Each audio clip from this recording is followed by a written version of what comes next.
Hey guys, this is Ryan, and this is actually my third time trying to record this video since it keeps deleting and making me reconnect after I finish. So, hopefully it works this time.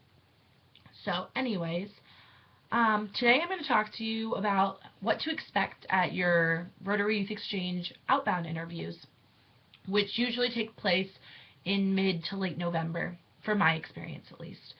And what I had to do first was interview with my local Rotary Club, which was really casual, laid back. I just went down once before a Rotary meeting and talked to them, and they were like, "Yeah, you sound good." Like, it was mostly just about like my life and what I like to do.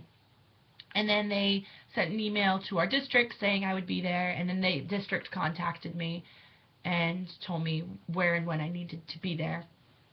And what happened is on November 15th at 9 a.m. we showed up and we ate breakfast. We met the future outbounds, the people interviewing, and then we also met the inbounds who were in our district from a different country. And we just talked for a while. We watched videos about like Rotary rules and watched this one guy who was traveling a lot, so saw different cultures, and we listened to somebody else's like exchange experience video. And after that, we started interviews. And how interviews worked is I went in by myself without my parents, and there was two people sitting at a table. And I would sit down and talk with them for 15 minutes. And they would ask me questions. They asked me questions about my personal life. So, what do you like to do in your free time? Would you consider yourself an extrovert or introvert? And then they also asked me some culture questions like, do I speak another language? Is there a culture I prefer to learn about? Have I ever had any other cultural experiences? Like, have I been out of the country? And then they also asked me current events questions, which I wasn't expecting. So that came as kind of a shock, but it really wasn't that bad. They asked me about Ebola. They asked me about like the drone situation, which I really didn't know that much about, but it didn't matter. And they just kind of wanted to get your grasp of like your world's knowledge. And they also asked me some American questions, like how our government is run and how it works, like the three branches and what they do, and then who our Secretary of State was and who our Secretary of Defense was. And like, I didn't know the answer to all the questions they asked me, like the ones that have right answers, like not the opinion ones. And like, they didn't care. They're mostly looking for like a grasp of what you know, more than like, oh, didn't get it right, you can't go on exchange. So like, that's not something to be worried about. But after you would interview with two people for 15 minutes, you would leave the room and your parents would come back and interview with those same people for 10 minutes. And we did that 3 different times. So I interviewed with 3 different pairs of people along with my parents following them after that. And then that took around an hour-ish, a little bit more than an hour, hour and a half. And after that, we switched and went to interview with the head of our district. And we sat down at a table with him, me and my parents, and then he would ask them if they had any questions or concerns or like things they wouldn't, like countries they wouldn't want me to go to because they felt like they were dangerous or things like that. And then he asked me if I was at the airport in my host country without any way to contact my host family, what would I do? So I started feeding out like a bunch of different answers. Like, some of them didn't really even make sense. I was just kind of throwing things out there that may or may not work. And that's kind of what they were looking for, I think, just being able to think on your feet and coming up with multiple ideas and not giving up on it.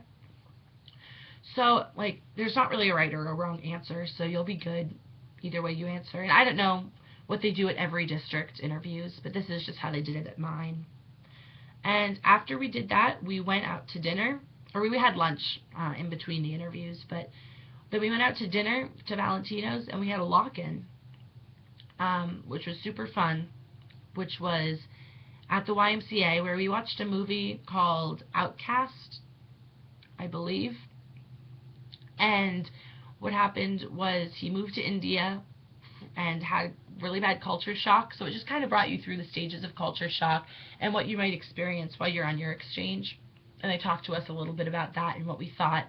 And then we got to hang out with all the inbounds who were all from different countries all over the world and hear about how their exchange is going.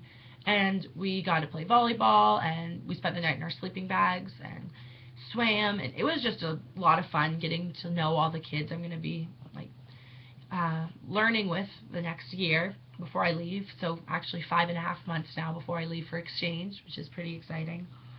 But I still don't know where I'm going in Spain. Hopefully I'll be finding that out this weekend while I'm at my outbound interview in a different city. But that's this weekend, and we have an outbound orientation thing where they just teach us rules and like things to expect and kind of like preparing us for our exchange. So hopefully I'll find out then, and I'll let you guys know in my next video. But for now, that's all you really need to know. Yeah, the interviews are nothing to stress about. Like, they're really casual and laid back. Like, you still want to be professional and you want to be ready, but you don't want to seem nervous, because that's like what they don't want. So I just wore a dress and some like cute sandal things. It was kind of cold out, so it wasn't the smartest outfit, but a lot of girls just wore nice jeans and a flowy pretty top, and guys wore like khakis or jeans with like a button-up shirt. So it's not like super scary thing. I would contact your local Rotary club if you do want to get involved in the program, though, and you're thinking about it. Like, definitely do it. You can find your local Rotary club online. Just Google like Rotary clubs in my area, and they should be able to find them, and you can contact them. And all Rotarians really want you to get involved in the program, so it's nothing to be scared of. So yeah, that was just my experience with district interviews and what to expect for you guys. So I will talk to you guys soon, hopefully with where I'm going. Bye, guys.